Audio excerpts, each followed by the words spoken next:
It's the dictionary. Dictionary. It's the dictionary. Dictionary. It's the dictionary. Dictionary. It's the dictionary. It's the dictionary. Hello, word nerds. Welcome to another episode of The Dictionary, hosted by me, Spencer. This is episode F49, and of course, I gotta say these things every once in a while. Go ahead and check out the show notes for ways to get in contact with me, email, social media. You can call the Google Voice number, 917-727-5757, and you can leave a message, and I would like to put it in an episode. I'm curious what you have to say. And you can buy merchandise. You can join the Patreon for $1 a month. And you can do some other things. I think I can't remember what else. Oh, and of course, I think you should check this out on YouTube.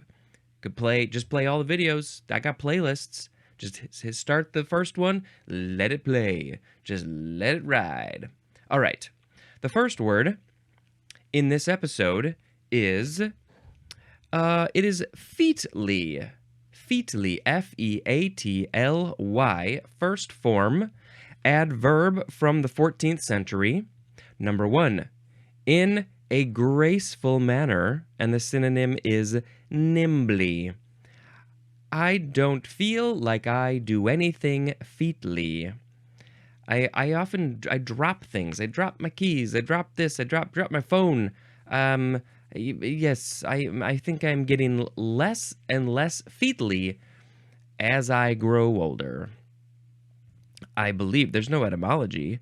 Well, there's a little bit, but I mean, you could argue that it is related to just your feet. If you are good on your feet, nimble on your feet, but it's spelled different, so it doesn't really work.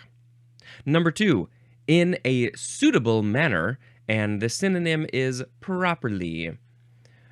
Was that done suitably, properly? Then it was featly. It doesn't say anything about archaic or obsolete or anything, so I don't know if people still use this. Number 3, with skill and ingenuity. Yeah, not a way that I would describe myself, but there are so many people out there who do things nimbly, properly, with ingenuity and skill. They got so much skill to do that task. They did that task featly.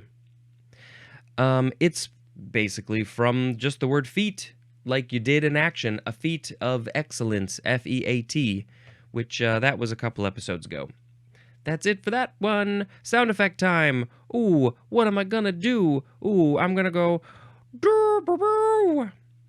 Next, we have the second form of featly, adjective. Adjective from 1801. The synonyms, similar to what we saw before, the synonyms are graceful and neat.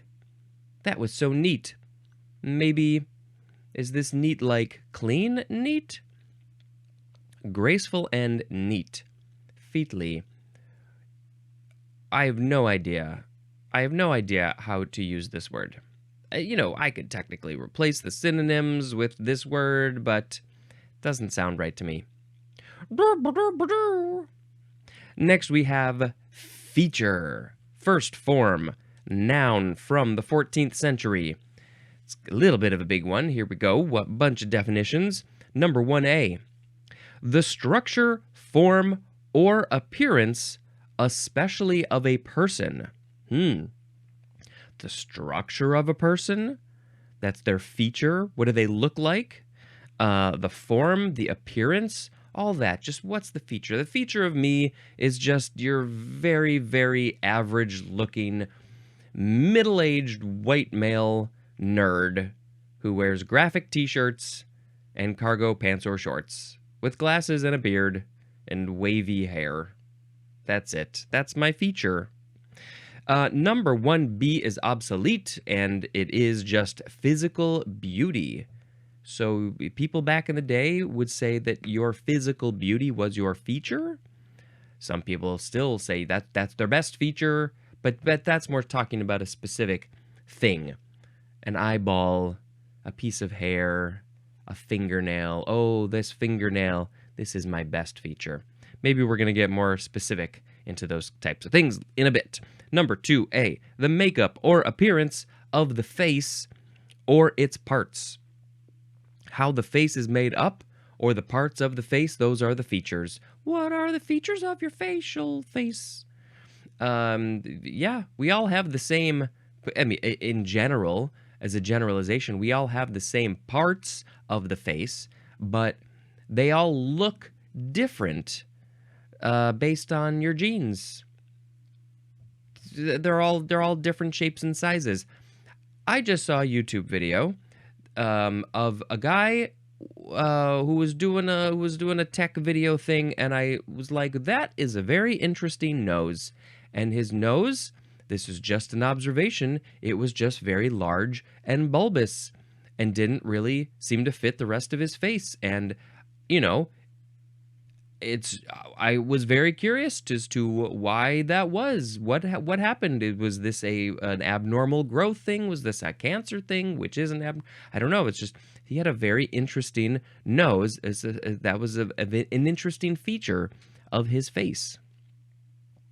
Next is let's see. 2B is a part of the face, just very specifically, just a part of the face. Now, the synonym is lineament, which have I ever come across this word before? I feel like maybe I would have seen it in some sort of synonym, something. A lineament, a distinctive feature or characteristic, especially of the face. Huh? Never heard of that. Is it lineament? I should have looked. I closed the page. I think it's lineament. So it's just a part of the face, a feature of the face. And yet mine are all very just average and boring. Okay, 3A, a prominent part or characteristic of anything. It's very vague. This one is very vague. 3B, any of the properties as voice or gender that are characteristic of a grammatical element as a phoneme or morpheme, especially one that is distinctive. And we are talking about like the structure of, I guess we're talking about the structure of a sentence and the words, the sounds, the types of things that are all put into just words and language. They're all features. The voice, like, okay, is this first person, second person, third person? I guess that would be a feature. The gender, are you talking about he, she, male, female? In other languages, there are nouns that get that gender. Characteristic of a grammatical element, like a phoneme or a morpheme. I think of those as the sounds. Maybe there's something else about those. But one that is very distinctive. Oh, that is a very distinctive feature of that sentence when he said, I. Okay, number 4, a special attraction. Ooh, it's a thing that's attracting people and it's very special. Why is it special? Maybe because we got 4A, a featured motion picture on the TV back in the day when we would actually watch TV live. There would be this special attraction. Now your special feature motion picture is coming up. We were teasing you with those other things, and now it is time for your featured motion picture. Cocoon. 4B, a featured article, story, or department in a newspaper or magazine. A featured article. So this is an article that is very special in the entertainment section. We're putting this article right up there in front so you see it. This is the featured article. It's so important. It's talking about how and why we play games, which are entertainment. 4C, something offered to the public or advertised as particularly attractive, as in one of the car's most popular features. What is a car's most popular features? I think it's the one that makes it go. That's a very popular feature. If your car didn't go, that would be a bad car. Featureless. Featureless is an adjective. What do they look like? I don't know. They're featureless. They have no face. They have no face. They are faceless and featureless. Let's see. What does the etymology have to say? We have from Latin factura, which means act of making. From factus, which is from the verb facere, which means to make. And there's more at the word to do, or just do, the word do. There's not a lot of information there. Feature, you're making a thing. I don't know. That just not much of evolution from that to how we use the word feature. The piece, my nose, that's a feature. Was it made? It was made. This motion picture feature, this article feature, you got to make it. But yeah, I don't know. Okay. I think that was my sound effect. Now we have the second form of feature. This is a verb from circa 1755. We are starting with transitive. Number 1 is chiefly dialect. It is to resemble in features. To resemble in features. So that thing is featuring, and it is resembling in features. I'm trying to think of how this would be used. What context? I don't know. Number 2, to picture or portray in the mind, and the synonym is imagine. Just feature this in your mind. Imagine, if you will, a world where faces have no features. 3a, to give special prominence to, and the example is the exhibit features local artists. This is this is the verb form of kind of the definitions we saw before, where it's this special attraction. It's this thing that's special. It's featured, and so it is. So they are being featured. English is weird. 3b, to have as a characteristic or feature. As in, a menu featuring many options. So the menu has the characteristic or feature of food items. A menu featuring many options. I like to have many options. I guess if you don't have many options, then it's a little bit easier to decide what you want to eat. But it's nice to have options. What else? No, we have one intransitive, which is to play an important part. To play an important part. If you are featuring intransitively, you are playing an important part. There's no example, and I can't think of how we're using this one. I don't know. Okay, I say I don't know a lot, and that's just because I don't know a lot of things, and I would like to tell you about it. Next is featured with a D, a word that has been said so many times already. Adjective from the 15th century. Number 1, having facial features or a particular kind, as in, this is used in combination, as in, a heavy featured lout. What is a lout? We got to look this up. I want to say it's a fish, but maybe that's because I'm thinking of trout. This is an uncouth and aggressive man or boy. The example is drunken louts.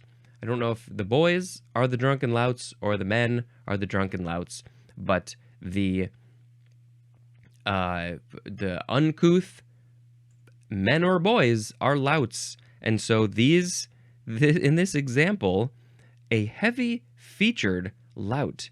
So they have facial features? Heavy facial features? Why are they heavy? How are they heavy? Are they literally? Is the person literally heavy? And so their facial features, I don't know. Interesting. Let's see. Number 2 for featured, displayed, advertised, or presented as a special attraction. This is the featured motion picture that everybody has been waiting to see. Maybe it is Wizard of Oz being played once a year on the television, and if you miss it, you miss it. You can't record it, and you can't play it at home. You can't stream it, because this is back in the day when none of those existed. Featurette. So it's the word feature, and we added TTE at the end. Featurette, featurette. Noun from 1940. A short film, especially a short documentary film about the making of a full-length movie. I love these. When DVDs were made and I started getting DVDs, I loved the featurettes about the makings of the movies. A lot of them, if they have anything like that, they might just have one. But then there are some very, very special ones, like The Lord of the Rings, extended editions, the DVDs or the Blu-rays. They had many, many featurettes about so many aspects of the makings of those movies. And I watched them all. I think I watched them all. I must have watched them all. And specifically, one that comes to mind is there was one about the bigatures. They're not miniatures, even though they are technically miniatures. They call bigatures because these miniatures are so freaking big, they had to call them bigatures.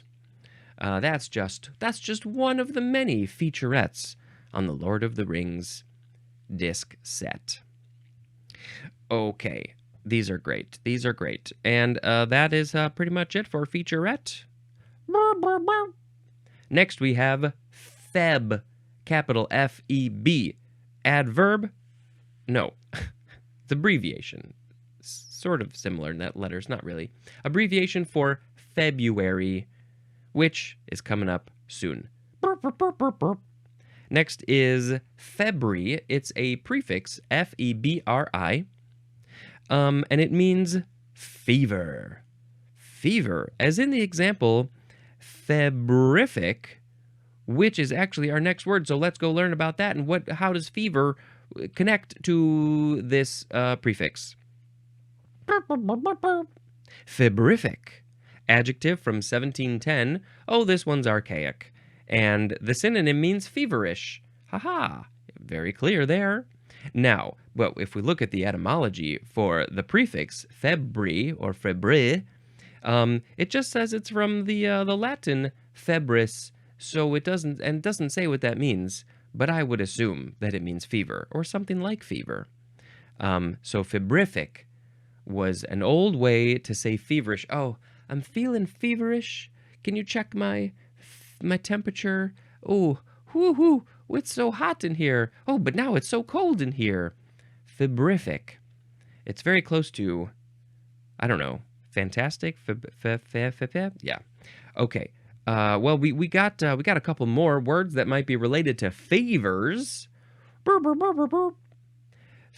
Febrifuge. Febrifuge. It's F-E-B-R-I-F-U-G-E. Noun from 1686. The synonym is antipyretic. A-N-T-I. I think this is all one word, even though it goes down to the next line. I think it's all one word. A-N-T-I-P-Y-R-E-T-I-C. And I feel like I should look up what exactly does that mean. Of course, we read it all those many, many years ago. Antipyretic is used to prevent or reduce fever. A drug would be an antipyretic or antipyretic. Antipyretic or antipyretic. Or you can say antipyretic. That's fine too. So this drug will knock down your fever, I guess. I think sometimes it's good to let the fever run its course. So it's all done in the proper way. But if your fever is too much, then you're like, well, this body is not, it's not doing its thing right. So we got to knock this fever down so the body can start to heal. So sometimes, yes, you definitely need these febrifuge drugs. That's the word we're talking about. Febrifuge is also an adjective. And this is from, let's see, we're going back down to Lower Latin febrifugia. Febrifugia? That means centauri. Centauri? Interesting. I don't know what that means here. Centaur with a Y. Like a centaur? Like a half human, half horse? Something seems funky. That must not be what it is. I don't know. Okay, we're going to move on to febrile. No, you emphasize the first one. Febrile, or you can say febrile. This is an adjective from 1651. It means marked or caused by fever, and the synonym is, again, feverish. So if something is marked by fever, caused by fever. Oh, like that because the body was sick and it had a fever, then it got these other problems because of the fever, so those problems would be caused by fever, so those problems, those additional issues would be febrile. Febrile constipation? Can you get constipation from fever? I don't know. See, I don't know. Next is February, but you can also say February. Yes, because there is that pesky R in there. February. Are you spelled funny, February? Yes, you are spelled funny. February or February. I prefer February, even though technically I should be saying February, just like I should be saying Wednesday. So, February, noun from before the 12th century. This is the second month of the Gregorian calendar. That's the calendar that we pretty much all use. There are certain cultures and countries that celebrate a different time of New Year. We all still use the same calendar, but they're like, but we also have this other calendar, and we kind of prefer this one. But just, so the world is all on standard stuff. Fine, we'll use your Gregorian calendar. We'll use February for the second month. Blah, blah, blah. Okay, we have some usage information. Have not seen this for a long time. Usage. Dissimilation may occur when a word contains two identical or closely related sounds, resulting in the change or loss of one of them. Ooh, I think we're talking about that pesky R. This happens regularly in February, which is more often pronounced February than February. Though all of these variants are in frequent use and widely accepted. The y sound heard from many speakers is not an intrusion, but rather a common pronunciation of the vowel u after a consonant, as in January and annual. I don't know what to do with this usage information. February, so I think it's basically like, so right, you say January, the y sound, and annual is leading you into the u sound, I guess. Many speakers don't have an intrusion, but rather a common pronunciation of the vowel u after a consonant. Yeah, so if the u is after a consonant, then you go January. So it didn't really say that it's replacing the R. February. Maybe it was just too hard for people to say February because they're like, well, but I want to say the Y sound and I can't go February. So I'm just going to change the R to a Y sound. February. Oh, this is so good and interesting. And I'm glad that they are calling this out specifically because I was always very confused and frustrated by that R. Maybe we should just take out the R altogether. But it said a lot of people say February, so you can say that if you like. All right, is there any etymology? There's a little etymology. This is from Latin februa, which is the Feast of Purification. The Feast of Purification. I'm sure that there is so much more information about that. Maybe we should put Feast of Purification in the show notes. In February, during that time, is that when we were doing a Feast of Purification? Maybe this is, after the winter months. It's like the sort of the tail end of winter. We're now getting ready to go into spring, new growth and everything. And so maybe they're like, we need any excuse to have a feast.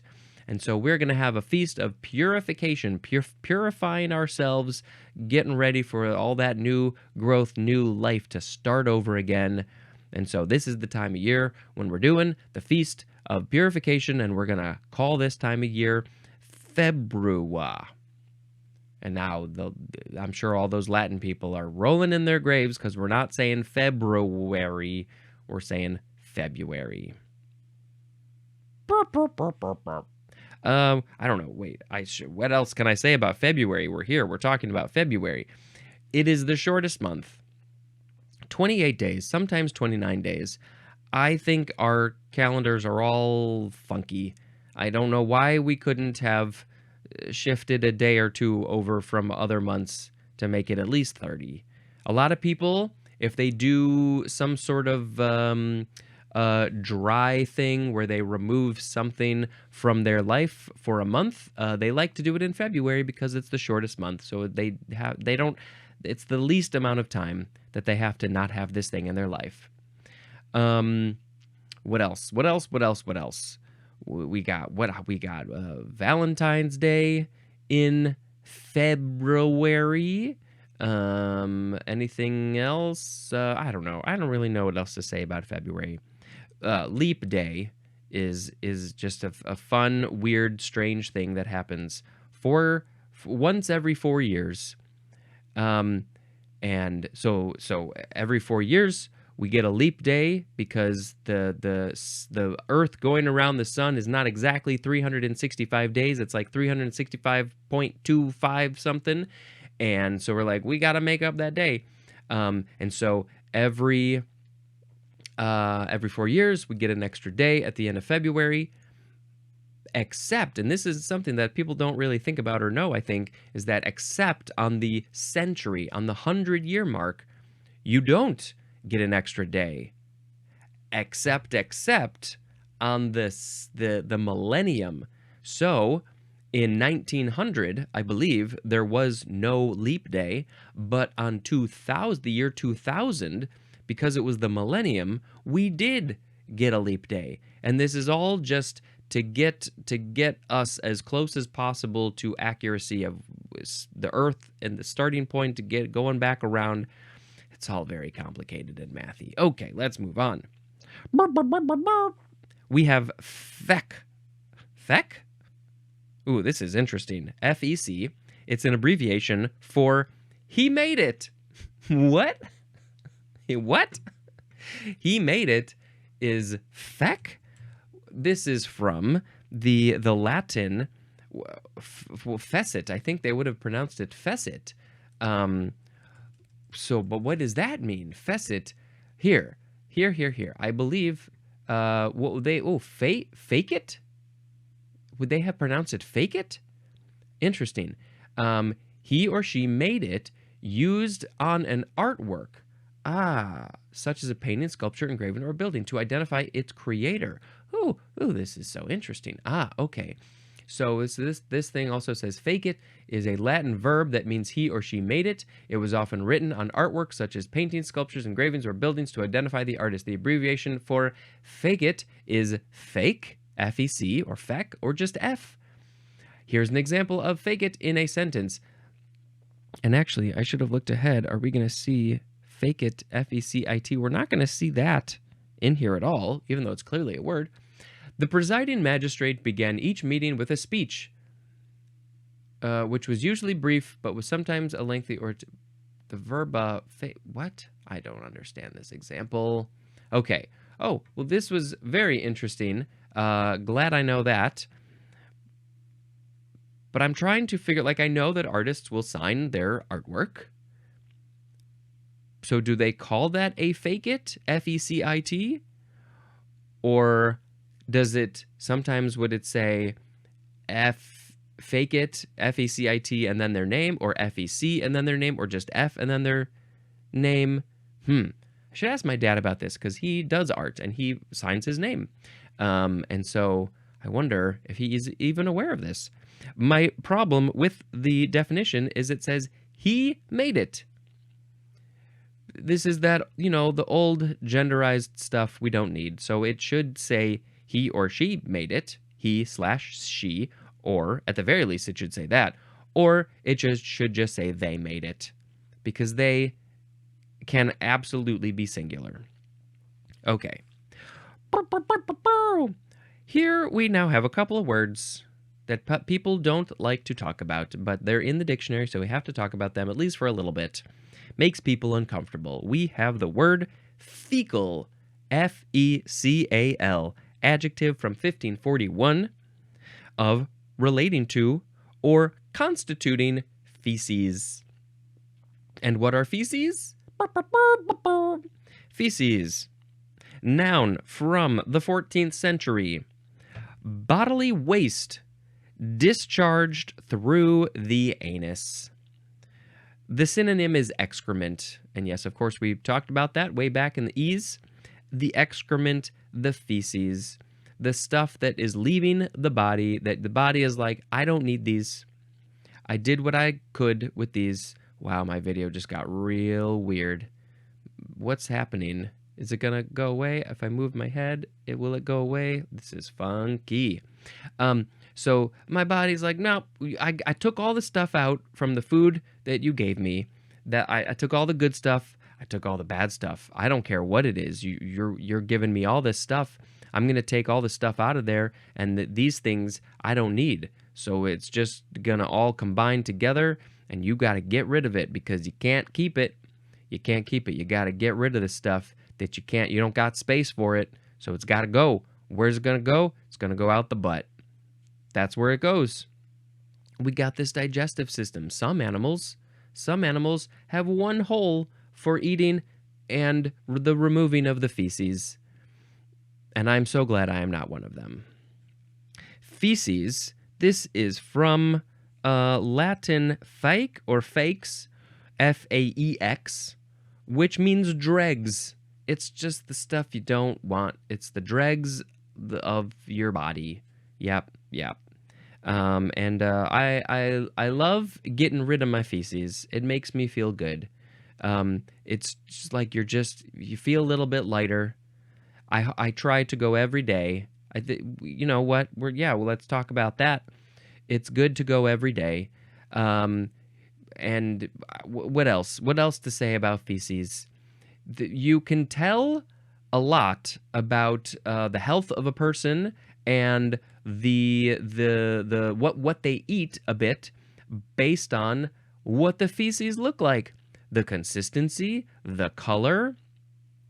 If you think there might be an issue, maybe you should look at it and look at one of those charts about this is what it means when your feces looks like this, and this is what it means when your feces looks like this. And I think they say it should be a medium brown that maybe sort of floats a little bit. I think I remember hearing that a little bit of floating is good. Maybe too much floating is not good. Maybe no floating is not good.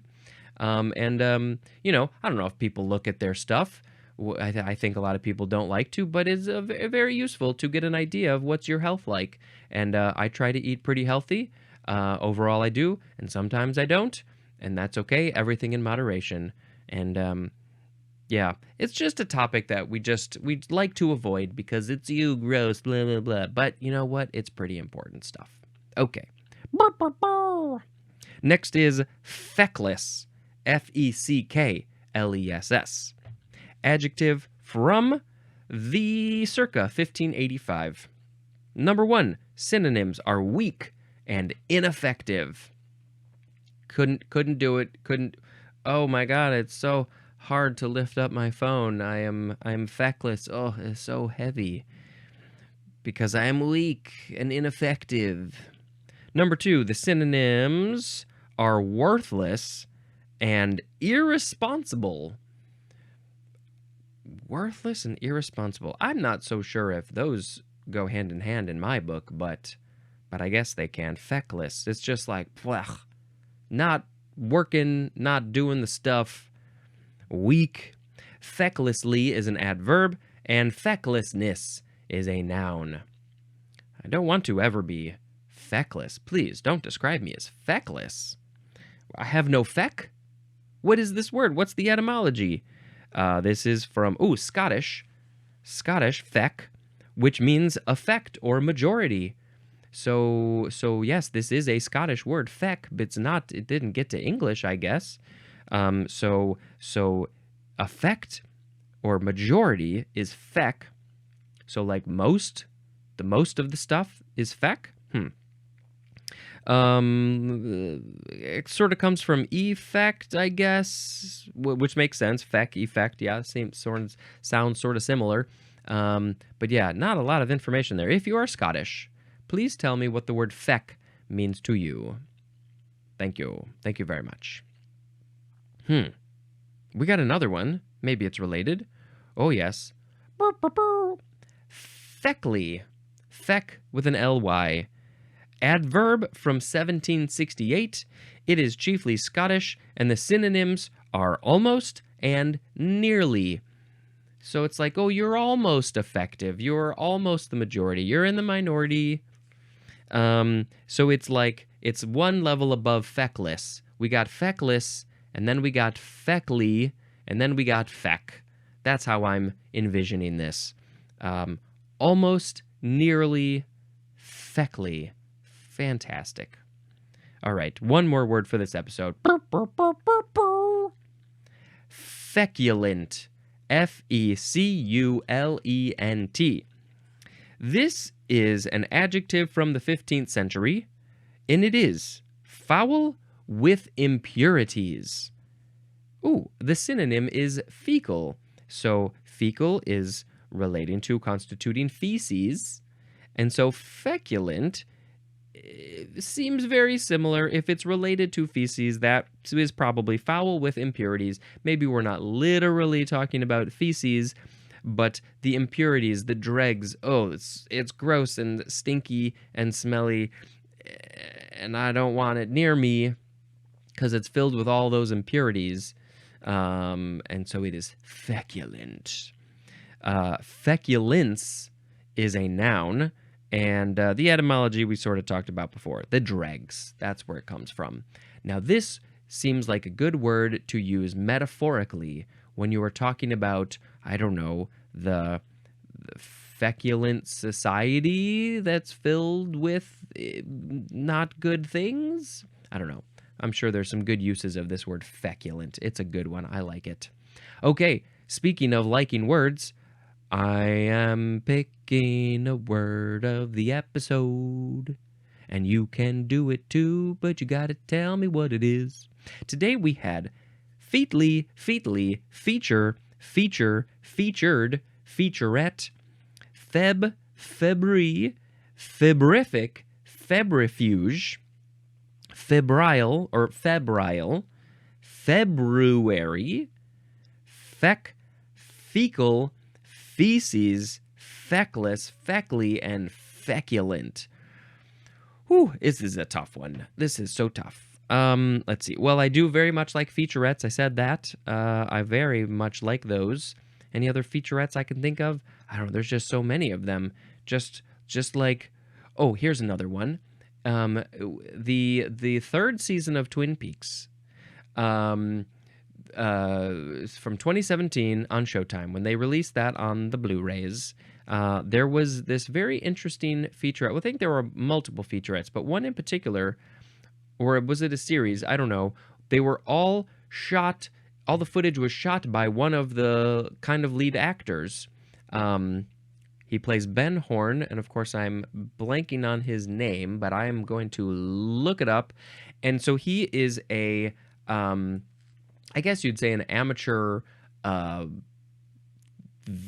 photo video guy. He likes to, I think, take photos and um, uh, photos and video of stuff. And so because he is a big name in the Twin Peaks world, he was just allowed to just go around and shoot footage. And it was just very fascinating to see Richard Beamer. That's his name.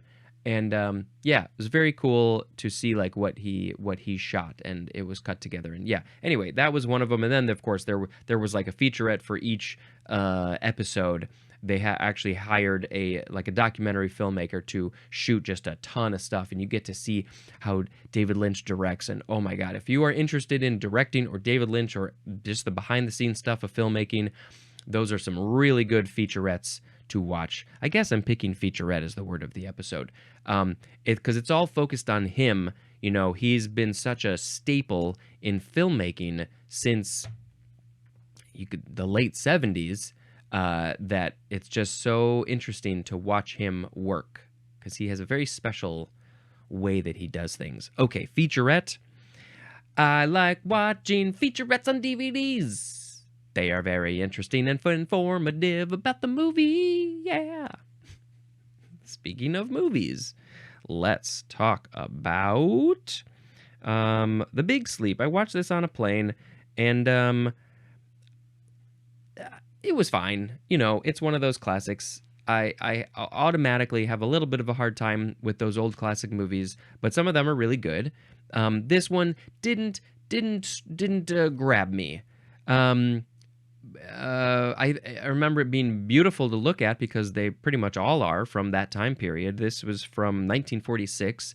I think this was Humphrey Bogart, and I can't remember if Katharine Hepburn was in this one. I don't remember. I don't think so. But The Big Sleep is death. And I don't feel like, yes, I guess people died in it probably, but they don't really. It's like, how did the name connect to the story? I didn't really get that. I don't know. I think it was just one of those standard sort of detective movies. And the next one I watched was Cat on a Hot Tin Roof. I was going old school with my plane movies, at least for those two. I never saw Cat on a Hot Tin Roof. Didn't know anything about it. Didn't even know who was in it. And it was based on a play, which you can very much tell, because it mostly takes place in just a couple of rooms in this like southern, I guess, I don't know if it's a plantation house, but it's this big house on the southern part of the U.S. And it's really just a story about this relationship. I think they're husband and wife. It took a while to understand who was who and how everybody was connected to each other. They didn't really explain that right away. Sort of took some time to get there. I don't know if that was on purpose or not. And it's just a story about this family focused around these two people, and like, you know, it's a little dated and it's a little, I don't know, whatever, but it's a, you know, fantastically acted and great script overall and all that. And it's a classic. And I'm glad I watched it. I don't know anything else to say about that. So we're going to end this episode. Here we go. Ready, set, go. This has been Spencer dispensing information. Goodbye.